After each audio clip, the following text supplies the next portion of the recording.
Salve pessoal, tudo bem? Davi Vega com vocês novamente. Bom, hoje eu venho aqui nesse canal para dar continuidade à série de comentários sobre livros e filmes diversos que eu venho fazendo aqui nesse canal, sempre puxando para o lado da sociologia, da antropologia, da investigação histórica, da mãe de todas as humanidades e ciências, que é o amor à sabedoria, à filosofia, sempre amparados pelo discurso ensaísta ou o ensaístico, né? Ou o discurso, a escrita acadêmica, como naturalmente teremos hoje. Quero falar do grande autor e filósofo Enrico Malatesta. Enrico Malatesta, que nasceu em Santa Maria Capua Vetere em 4 de dezembro de 1853, na Itália, e faleceu em Roma em 1932.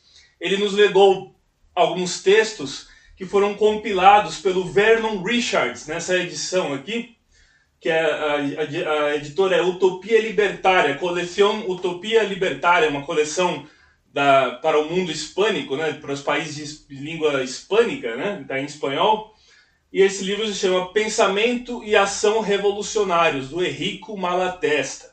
Bom, antes de continuar, eu gostaria de fazer a promoção do meu blog. Lá vocês encontram os meus livros para baixar. Dá uma conferida, vou deixar na descrição desse vídeo o link para vocês acessarem o meu blog, que se chama pelorevés.blogspot.com. Lá vocês encontram os livros de minha autoria para baixar. Estão todos em PDF, de fácil conversão para o EPUB, caso vocês forem ler no Kindle e tudo mais, né?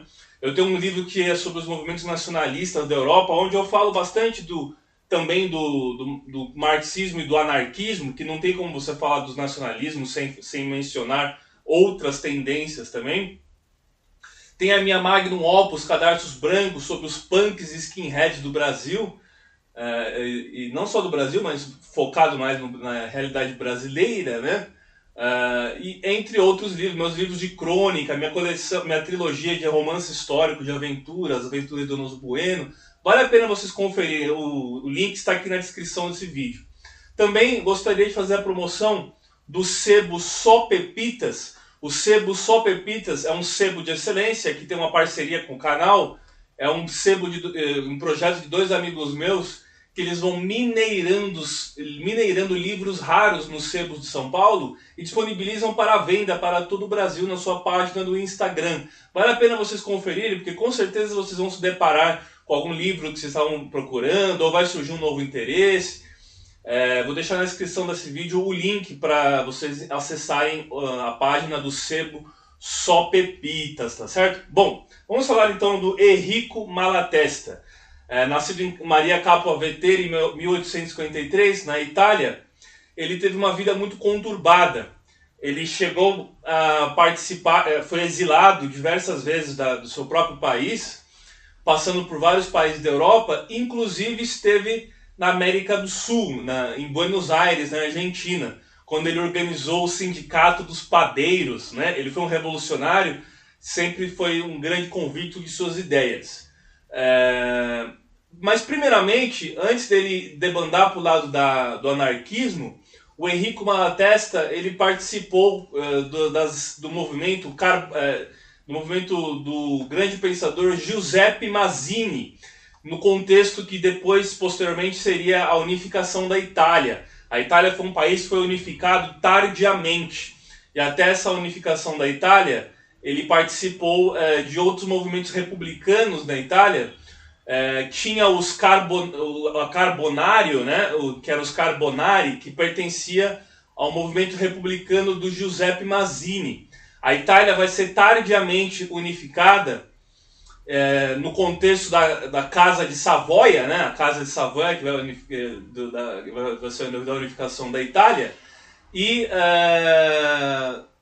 nesse processo foi muito importante a atuação do Giuseppe Garibaldi. O primeiro rei da Itália unificada foi Vítor Emanuel II, tanto que na Segunda Guerra Mundial, na época do Mussolini, era o Vítor Emanuel III, né?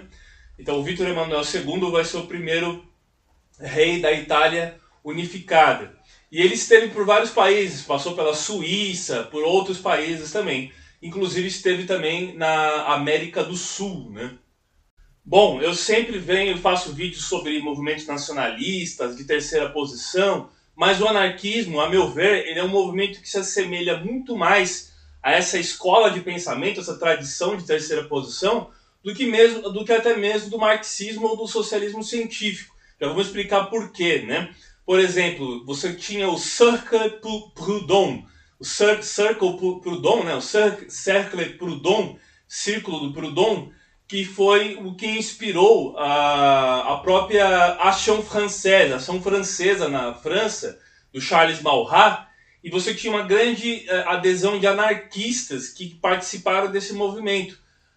Tanto que o próprio Georges Valois, que foi citado pelo Victor Serge, eu tenho um vídeo falando sobre a obra Memórias de um Revolucionário, do Victor Serge, vou deixar na descrição desse vídeo, caso vocês queiram ver, que ele fala justamente da perseguição que os comunistas fizeram aos anarquistas no processo revolucionário da Revolução Russa de 1917, quando os anarquistas rompem com os comunistas, esse Georges Valois, né, Valois, ele vai ser um dos precursores desse movimento, citado pelo Victor Serge, e ele vai morrer depois em campo de concentração, o Bergen-Belsen, se eu não estou enganado.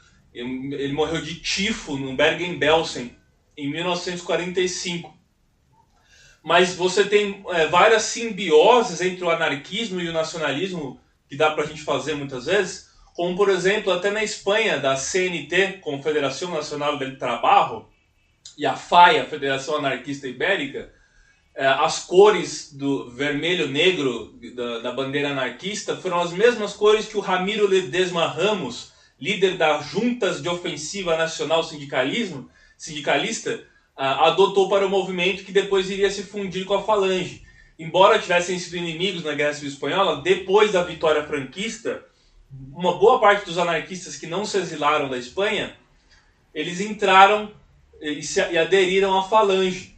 Então muito próximo a esse movimento. O próprio Ramiro Ledesma Ramos, o sonho dele era ter uma aliança com a CNT, o nacional sindicalismo, que era o nacionalismo das JONs do Ramiro Ledesma. O nacional sindicalismo ele é muito parecido com o anarcossindicalismo, e esse anarcossindicalismo é muito dessa época do Enrico Malatesta, tá certo?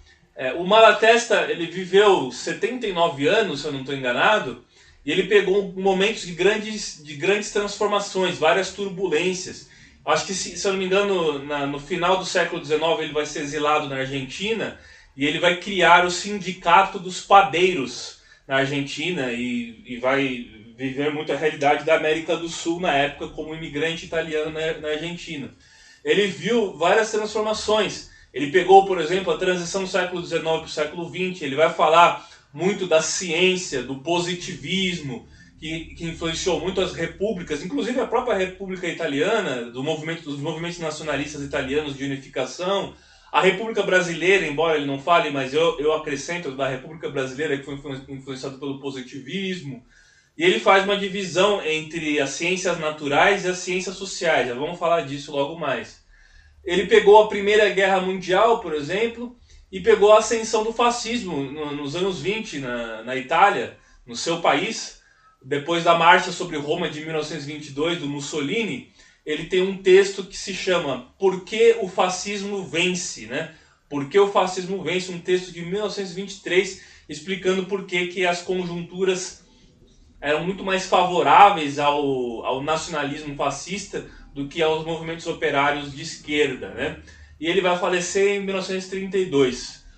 Não viu o fim do regime fascista, que vai ser apenas em 1943, quando o rei Vittorio Emanuele III rompe com Mussolini, e você teve a República de Salò, a República Social Italiana, que era um estado fantoche alemão, para o Mussolini no norte da Itália até 1945, quando em 1945 Mussolini vai ser capturado. Ele foi resgatado pelo Scorseni, né, Otto Scorseni, mas ele vai ser capturado e vai ser morto por partisãos. Ele e a Claretta Petacci, sua amante, foram mortos e expostos de ponta cabeça em um posto de gasolina. Tem uma foto muito famosa desse evento. Bom, mas não estou aqui para falar do fascismo, quero falar do anarquismo. Eu tenho no canal outros vídeos sobre o anarquismo, como por exemplo um vídeo que eu fiz sobre o livro O Apoio Mútuo, do Piotr Kropotkin. Piotr Kropotkin, anarquista russo, que fez um contraponto às ideias do Herbert Spencer do evolucionismo e de competição. Essa ideia de evolucionismo, ele fala muito mais da cooperação. Eu tenho um vídeo do canal falando sobre esse livro, O Apoio Mútuo, do Kropotkin. Tem um outro vídeo do Pierre Proudhon, que escreveu vários livros, e esse livro aqui é da coleção Grandes Cientistas Sociais, quando ele fala no tocante à propriedade, a ideia do fim da propriedade e tudo mais. É um livro muito interessante esse do Proudhon, não é à toa que incentivou o Círculo Proudhon, que era um círculo nacionalista, né? E eu recomendo esse livro do Bakunin, Textos Anarquistas também. Por que eu estou falando desses outros autores aqui, antes mesmo de falar mais profundamente do Enrico Malatesta? Porque o Malatesta, diferente do Bakunin e do Kropotkin, que eram aristocratas, ele foi um sujeito do povo, ele era pobre, ele vinha das classes mais desfavorecidas. E ele conseguia entender a cosmovisão daqueles que passam necessidade, daqueles que sofrem na vida, daqueles que só têm sua única coisa para vender, que é sua força de trabalho, que são despossuídos, os descamisados e despossuídos, né? E ele conseguia entender muito melhor essas pessoas do que o próprio Kropotkin e Bakunin, que eram aristocratas. E aí ele fala, em certo momento desse livro, da importância dos intelectuais, como o próprio Bakunin e o Kropotkin eram intelectuais, para o movimento operário. Porque não dá para você fazer um movimento só de trabalhadores e operários. Você precisa de lideranças intelectuais para dar uma argamassa e sustentação às ideias. Mas, em compensação, não adianta você ser só intelectual e não ter essa questão da realidade da qual o povo oprimido está inserido. E o Malatesta, ele vai ser um homem muito mais de ação e prática do que de teoria. Tanto que ele não deixou muitas coisas escritas. Esse livro de ação política dele é um livro que são basicamente quase todos os escritos dele. São os únicos artigos que ele escreveu. No final do livro tem uma carta que ele mandou para o Kropotkin, né? Os dois tiveram contatos por cartas e tal. Mas ele não, por exemplo, nunca escreveu suas memórias. E isso é um pesar que muitos anarquistas falam. Até vi um vídeo da Federação Anarquista do Rio de Janeiro, né? O Rio de Janeiro, o anarquismo no Brasil, ele praticamente desapareceu depois do Estado Novo varguista. O Vargas perseguiu quase todos os anarquistas, acabou com o movimento anarquista, que vinha muito por conta dos imigrantes italianos e espanhóis para o Brasil. E aí acabou praticamente. Mas hoje você tem uma organização no Rio de Janeiro, que é a Federação Anarquista do Rio de Janeiro, né? Bom, o Enrico Malatesta, então, ele vai ser preso várias vezes, né? Inclusive, se você somar todos os tempos que ele esteve nas suas diversas prisões, ao todo dá cerca de 10 anos, ele ficou uma década recluso, preso, né? E ele esteve nos Estados Unidos também, em um das suas palestras, dos seus comícios, ele chegou a levar um tiro, chegou a ser alvejado por um tiro. Então ele teve uma vida muito turbulenta. Ele vai ser um dos que vai inspirar a criação da UGT na França, né, o sindicato francês, sindicatos revolucionários franceses. Tinha a UGT na França e a CNT na Espanha, que foram os mais famosos, né? Ele também participou do contexto da Primeira Internacional, quando ele rompe com os comunistas, né, e com os marxistas. Ele tem a crítica muito forte ao Estado operário, porque ele fala, e aí ele vai até citando no livro, ele cita o Bakunin, né, que o Bakunin era mais individualista e era contra o coletivismo dos comunistas. E esse coletivismo dos comunistas, ele pode gerar uma opressão também e usurpar as liberdades individuais. Então a verdadeira liberdade era a liberdade do indivíduo e não do corpo visto pelo Estado. E o Bakunin, ele fala, numa citação, que é algo mais ou menos assim: este novo Estado dos operários, dizem os revolucionários comunistas, que será composto por antigos operários. Com certeza, concordo com isso. Mas tão logo esses operários façam parte desse Estado, passarão a ver a população por cima do Estado, de cima do Estado, ou seja, como eleitos, como elite.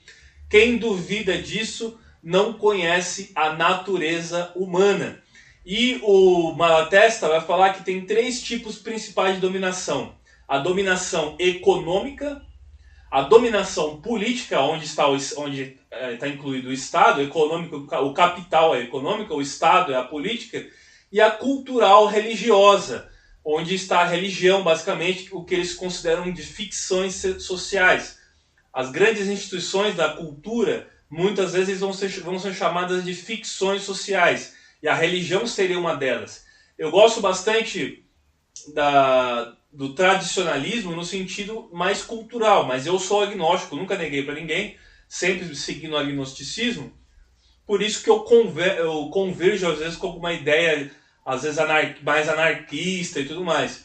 Mas eu também gosto do tradicionalismo, então eu me considero, meio que contraditoriamente falando, um anarquista conservador, né? Em termos culturais eu defendo a tradição, mas em termos de organização do Estado eu prefiro mais uma autogestão. E essa autogestão está muito ligada também ao federalismo. E essa é uma das grandes defesas do Malatesta, o federalismo. O federalismo é a descentralização de poder e que cada parte seja emancipada. Isso é uma coisa que foi totalmente usurpada pelos processos da Revolução de 30 no Brasil e o Estado Novo de 1937, que centralizou a República no poder federal, e depois com o regime militar, a ditadura militar de 64 a 85, também foi centralizado o poder. Depois da Constituição de 1988, você teve um federalismo mais emancipado, mas ainda assim é muito centralizado. Muitas coisas vão para a centralidade. Então eu penso que a República Brasileira ela deveria ter uma descentralização e um federalismo que respeite mais as partes, que respeite mais as partes envolvidas em questão, né? Bom, ele vai romper então com a Primeira Internacional, ele viveu na época da Segunda Internacional também, e ele viveu o fenômeno da Primeira Guerra Mundial, quando ele percebeu que o socialismo democrático ele estava indo por um caminho que, quando ele estava no poder, quando ele era a situação, o socialismo democrático, ele perdia toda a sua questão revolucionária e de igualdade e passava a ser conservador. Então, várias revoluções aconteceram, até o Marx escreve do 18 Brumário de Luiz Bonaparte, quando um processo que inicialmente era revolucionário se tornou um processo reacionário. E o Malatesta vai perceber nos seus escritos, no que ele nos legou, que a social-democracia, ou os socialistas democráticos, quando eles chegam ao poder, eles abandonam a luta operária e se tornam mais burgueses, se tornam burgueses que passam a enxergar de cima do Estado também, né? Isso foi depois da Primeira Guerra Mundial, quando os social-democratas conseguem fazer que a Alemanha saia da guerra, se rende, né? A rendição de 11 de novembro de 1918, que os nazistas consideraram traição depois e tudo mais, né? O próprio Oswald Spengler, embora não tenha ligação nenhuma com o nacionalsocialismo, ele do socialismo prussiano, né? Ele critica essa rendição de 1918, né? Eu tenho um vídeo falando do Oswald Spengler, posso deixar na descrição desse vídeo aqui também. Tenho 2 vídeos no canal, vocês podem procurar aí. Então é isso, ele vai perceber que a social-democracia, quando ela chega ao poder, eles se tornam reacionários. E também ele vai falar de uma elite dirigente. Mesmo quando os comunistas ganham, e é o que ele viu, é o que ele observou depois da Revolução Russa, os comunistas chegam ao poder e tão logo nesse estado se tornam uma elite dirigente, é a nomenclatura, o politburo, né, o politburo russo e tudo mais. Então ele se torna uma elite. E aí você tem as críticas a esse processo, até mesmo pelo George Orwell, pelo Revolução dos Bichos, onde ele faz a ideia de que todos os animais são iguais, mas alguns animais são mais iguais do que outros. Por isso que ele fala logo no início desse livro, dos seus textos, da diferença entre os anarquistas coletivistas e os anarquistas individualistas. E aí eu faço a minha defesa dos individualistas. Eu acho que a autogestão e a emancipação individual ela é mais importante do que a do coletivo, embora ambos fossem socialistas. E hoje nós temos os anarcocapitalistas, que são individualistas, mas não são socialistas, defendem o livre mercado, né? Eu me posiciono basicamente num entreposto, num meio termo, mas eu acabo preferindo mais as liberdades individuais do que um poder coercitivo da coletividade, né? Bom, ele vai falar também do determinismo mecanicista. Essa ideia mecanicista do triunfo da técnica e tudo mais, quando ele fala sobre a ciência nesse livro, que também conversa muito com aquela ideia do próprio Martin Heidegger, né? Do tecnicismo, do mecanicismo e tudo mais, do triunfo da técnica. Então eu gostei muito porque eu me lembrei muito do texto do Heidegger quando eu li essa crítica que ele faz ao mecanicismo e ao determinismo. E ele fala que as ciências naturais elas são diferentes das ciências sociais. As ciências sociais elas não podem ser deterministas, elas são muito mais complexas, né? E aí o que caracteriza basicamente a esquerda é a soberania popular e a igualdade radical. Mas o Malatesta ele vai ele vai reconhecer o problema da igualdade, porque ele fala que é impossível ter uma igualdade plena, 100%. Uma, porque as pessoas são diferentes, as pessoas não são iguais. Você não pode ter resultados iguais. As pessoas têm dons e talentos e predisposições e problemas diferentes também uma das outras. Então cada um é uma realidade única, específica. Não é à toa que nós temos a digital do dedão, a única. Só nós temos, mas ninguém mais tem. Só você tem a sua, né? Ninguém mais tem uma igual à sua. E ele vai falar também das condições que também são desiguais. Ele cita o exemplo, por exemplo, de um lavrador, um agricultor que tem uma terra seca, que é mais difícil o plantio. Ele vai estar em desvantagem de um lavrador que tem uma terra fértil. E esse lavrador que tem a terra fértil vai estar em desvantagem a um citadino, alguém que mora no urbano e que consegue o alimento sem precisar lavrar a terra, simplesmente comprando no mercado. Então são situações diferentes, são situações desiguais por natureza, né?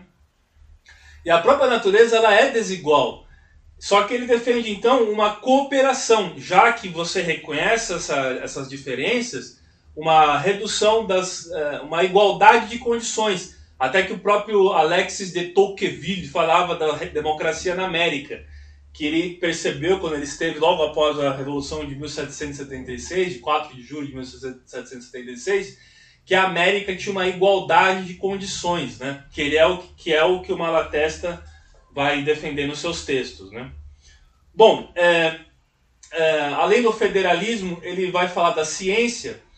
Antes ele fala, por exemplo, do amor que tem que vencer.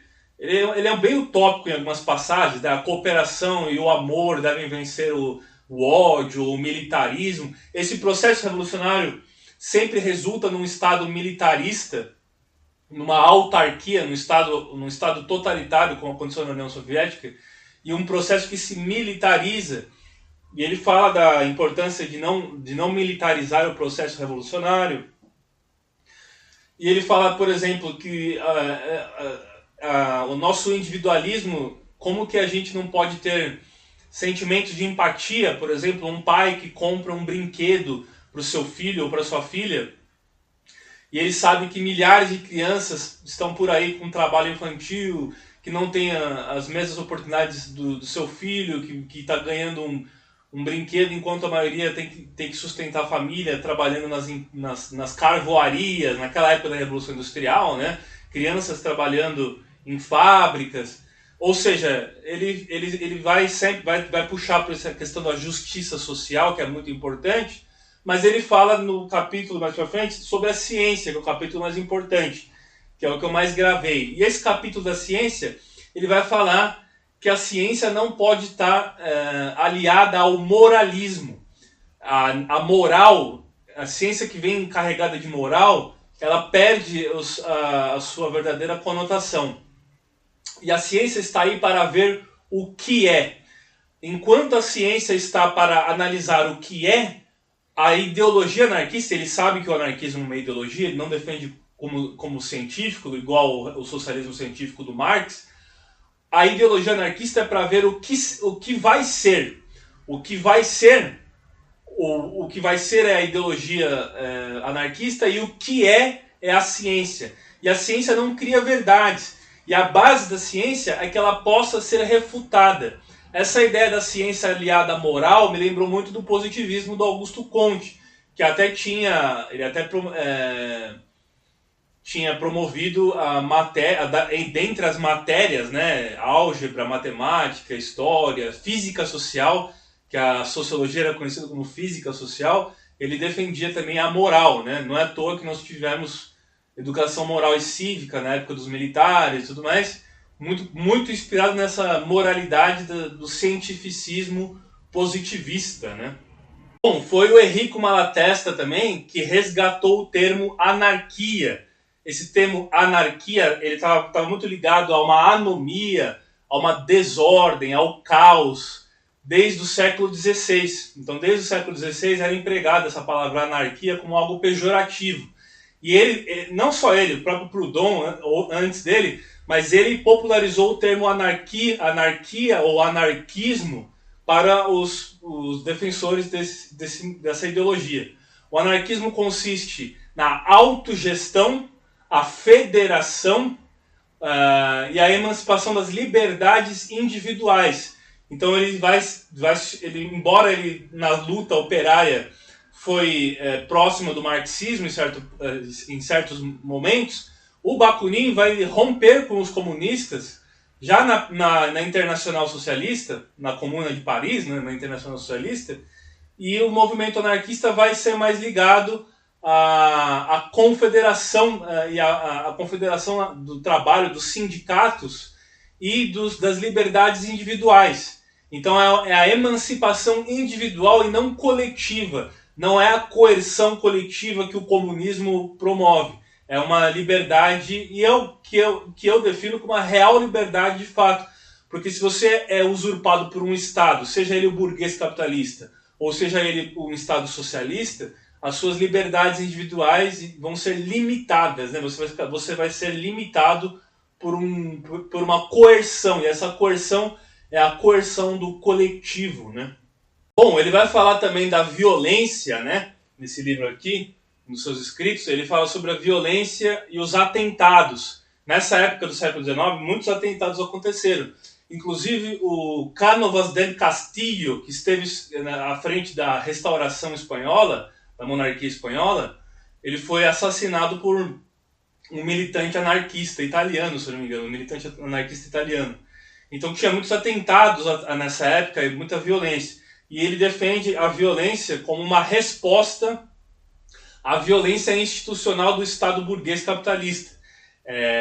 Essa ideia do dinheiro também ele vê apenas como um meio de troca e não como uma mercadoria em si, o dinheiro como mercadoria, que é o do capitalismo. Hoje nós estamos na etapa do capitalismo financeiro e ele é contra os juros e tudo mais, né?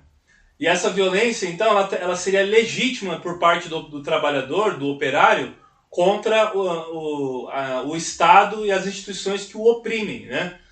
E aí eu me lembro do que o Weber falou, Max Weber, sociólogo alemão, falou, que o Estado é o detentor do uso legítimo, do monopólio do uso legítimo da violência. Então só o Estado tem direito a se armar, só o Estado tem direito a formar exércitos, milícias, seja lá o que for, e a população fica proibida disso. Então eles monopolizam o uso legítimo da violência, né? Bom, ele vai falando diversos assuntos aqui.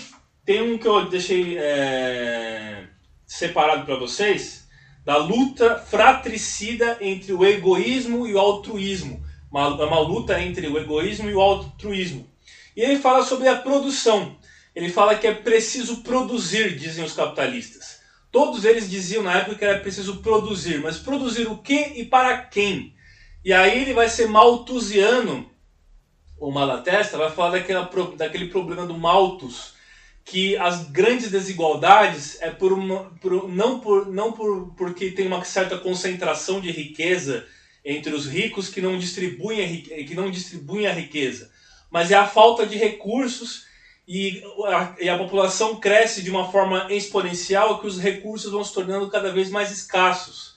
Então é preciso produzir mais. Se você produzir mais, você vai atender mais pessoas da população. Só que hoje isso é um problema, porque hoje, se você aumentar cada vez mais a produção, pela essa quantidade de pessoas no mundo, o padrão de consumo está cada vez aumentando entre as pessoas e o consumo está aumentando cada vez mais. Uma família nos Estados Unidos consome 15 vezes mais que uma família na Índia, por exemplo, ou na China.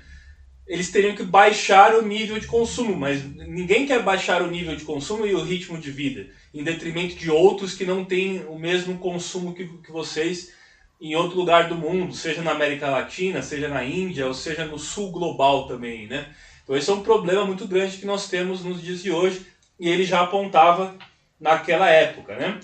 E aí, por fim, então, ele fala da propriedade. Essa ideia da propriedade que ele fala, ele não necessariamente defende a propriedade coletivista, assim como o próprio Proudhon defende, e eu acrescento umas notas minhas aqui. Eu defendo o distributismo, que não é a coletivização da propriedade, mas é a função social da propriedade privada. E esse distributismo deveria distribuir propriedades que não estão na ativa para todos, porque teve um grande movimento do êxodo rural de pessoas que perderam suas propriedades no interior ou em regiões do interior agrícola e foram para as grandes cidades e tiveram que morar em moradias irregulares, como as favelas, as periferias e tudo mais. Eu defendo que cada um tenha um pedaço de terra, mas ele seja o dono desse pedaço de terra, e não o Estado dono desse pedaço de terra, que é o distributismo. Esse distributismo, quem escreveu sobre ele foi o Chesterton, né? O Chesterton e também o Hilaire Belloc. Eu tenho um vídeo falando do distributismo, baseado na obra O Estado Servil, do Hilaire Belloc. Vou deixar na descrição desse vídeo aqui também, caso vocês queiram assistir, né? Bom, então é isso. Principalmente o que me chamou a atenção no tocante à ciência, que ele vai falar da ciência, e a fé na ciência, ela cria o dogmatismo também. Da mesma forma que você tem a fé numa religião, seja ela cristã, judaica, muçulmana, seja o que for, se você tem a fé na política, você vai criar instituições, e se você tem a fé na ciência, ela vai se tornar dogmática. A ciência não pode ser dogmática, e a base da ciência é a sua refutação. Mas é óbvio que ele prefere a ciência no lugar da religião. Eu também concordo com isso nesse aspecto, embora eu já disse que eu gosto do tradicionalismo e da religião como cultura. A religião católica cristã no Brasil surgiu da Companhia de Jesus, dos jesuítas, da catequese, das primeiras missas no Brasil, a catequese dos indígenas. Eu defendo o hispanismo, e esse hispanismo aliado à Igreja Católica, mas como algo cultural. As minhas preferências de credo mesmo, eu vou me expor aqui, eu sou mais agnóstico nesse sentido, né? Bom, então é isso. Recomendo os escritos do grande Enrico Malatesta, que faleceu em 1932, mas nos legou alguns textos, inclusive aquele famoso texto que é basicamente uma carta que ele escreveu para o Kropotkin e tudo mais, né? Bom, então é isso. Eu peço encarecidamente, curta, se inscreva, compartilhe para aquela amiga ou amigo que também gosta do tema, e eu vou trazer mais vídeos falando de personalidades. Eu fiz um vídeo do Oswald Mosley, vou fazer um vídeo de outras personalidades políticas também, trazendo uma síntese de suas obras e seu pensamento, tá certo? Bom, então é isso. Valeu, gente. Grande abraço.